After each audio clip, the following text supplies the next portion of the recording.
Hello, everyone. Mark here, Marx Max Muscle, and the Europa Spain is all over. It's in the history books, guys, and it was a good one, I guess, if you agreed with the judging, but perhaps a lot of us didn't. But anyway, guys, that is bodybuilding, and on to next week's event. And there's two events in 2 weeks. That's exciting, guys. Wait till the excitement noises come in. But anyway, guys, it's the Chicago Pro, and these are going to be two perennial contenders for sure, vying for that title. Nick Walker, it's exciting. This is his pro debut, so we're going to see him all guns blazing.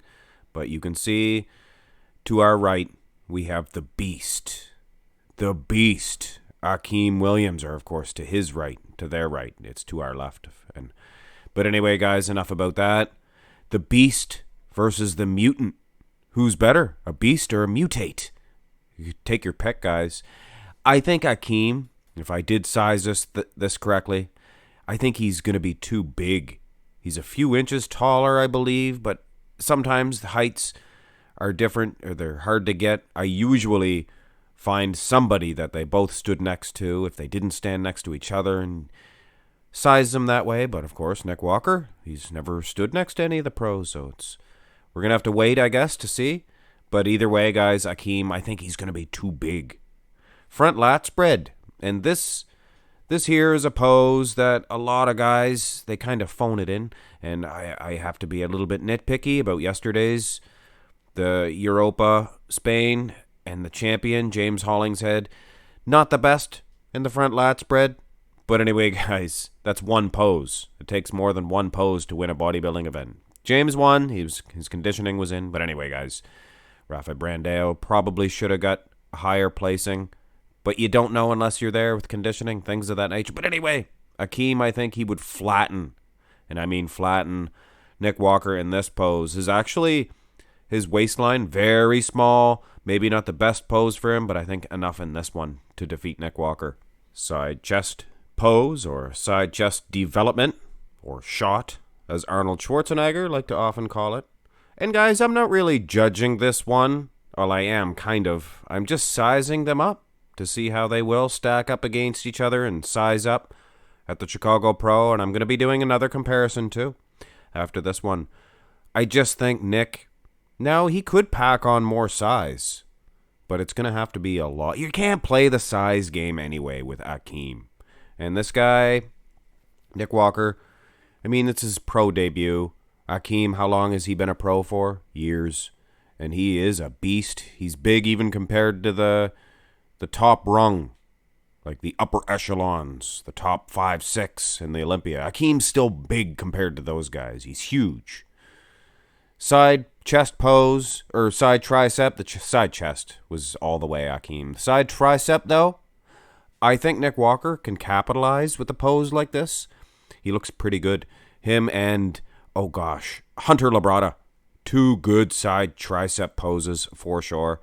The tricep itself, not the best in the way of Akim Williams. And this isn't even a hit to spec. This is a hoo-ah position.